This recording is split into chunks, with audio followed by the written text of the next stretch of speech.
আমার কাছে লাগে যে ভাই এর থেকে আসছেন মানে আমি যখন একটা ন্যাচারাল সিনারি চিন্তা করি আপনার খুব পশ একটা স্টুডিও থাকবে, লাইটিং সেটআপ একদম ফিট অ্যান্ড ফাইন। বাট আমি দেখছি আপনি হোয়াইট বোর্ডে দেধারসে ক্লাস নিচ্ছেন।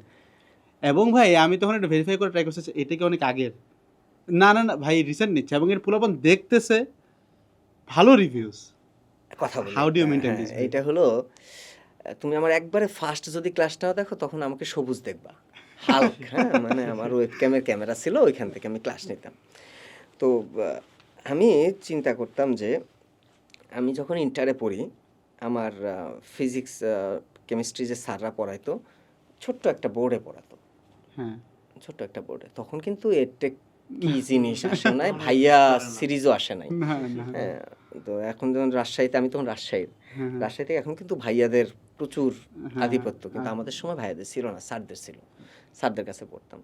তো ওই যে ছোট্ট বোর্ডে স্যার আমাদেরকে পুরো জিনিসটা কিভাবে যে বুঝাইতো, হুম। আমরা দেখতাম না যে বোর্ড সেট আপ কি আর বসছি কোথায়। হ্যাঁ, হ্যাঁ। হ্যাঁ, একটা টিচারের কাছে পড়তাম নিচে মাদুরে, মানে ওই যে বাচ্চা আমার মেয়ে এখন যেটাতে পড়ে ওইটাতে নিচে বসে একটা টেবিলের মতো ছোট, বুঝছি। এই সেট আপেও পড়ছি। তো তাতে কি আমাদের বেসিক ক্লিয়ার হয় নাই? অবশ্যই হয়েছে। এবং অনেক ভালো বেসিক আছে। আমার কথাটা হলো এই জায়গাতেই যে তুমি যদি পড়ানোর কোয়ালিটি থাকে, হ্যাঁ। তোমার মেন্টালিটি, স্টুডেন্ট হিসেবে মেন্টালিটি যদি এরকম থাকে যে আমি পড়বো, আমি শিখবো, সেক্ষেত্রে সেট আপ দেখবে না, লাইট দেখবে না। না, ইভেন আমি আপনাকে মাইক্রোফোন ছাড়াও কথা বলতে হ্যাঁ, দেখছি। আমি এখনো মাইক্রোফোন ইউজ করি না তো, ভেজাল লাগে আমার কাছে, আমার কাছে মনে হয় হকার হকার, এটাই তো মনে হচ্ছে।